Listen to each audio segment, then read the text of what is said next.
هنا نصبوا شوية زيت زيتونة، مش برشا.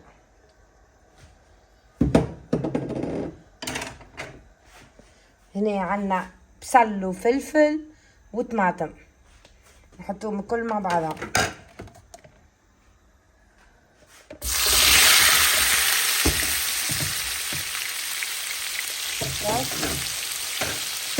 نقص الغاز.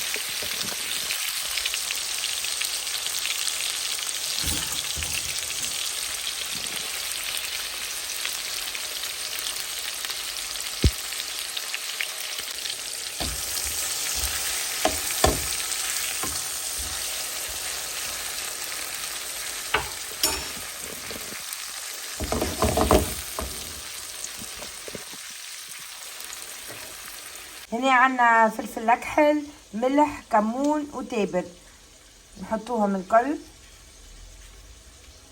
حطيت لفاح،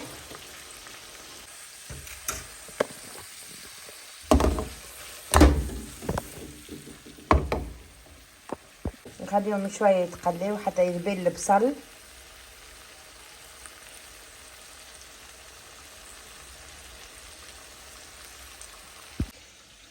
هوني عندي 3 كعبات عظم مسموطين باش نقشرهم ونحطهم معاهم.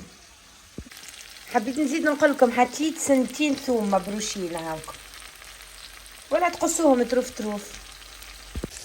شقوا كعبة العظم بالطريقة هذيا.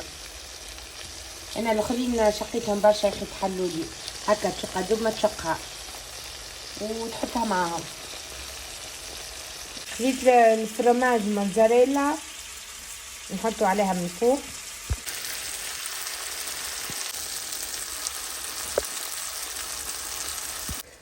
نسكر عليها شوية هكا.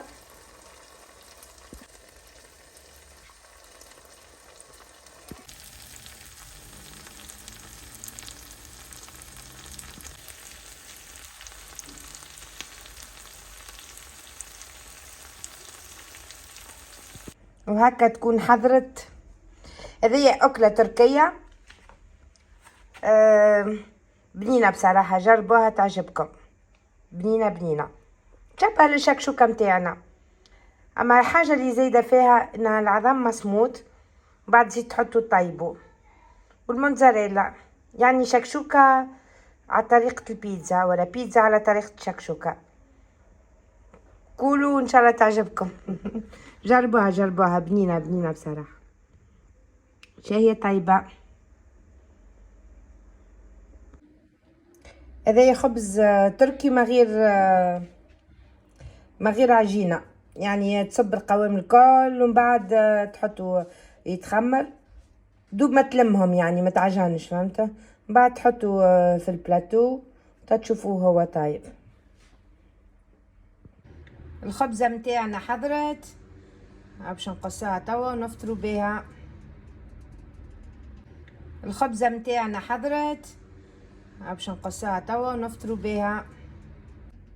هذه الخبزة التركية اللي ما غير عجينة، ما غير عجنين، معناها ما تعجنوهاش.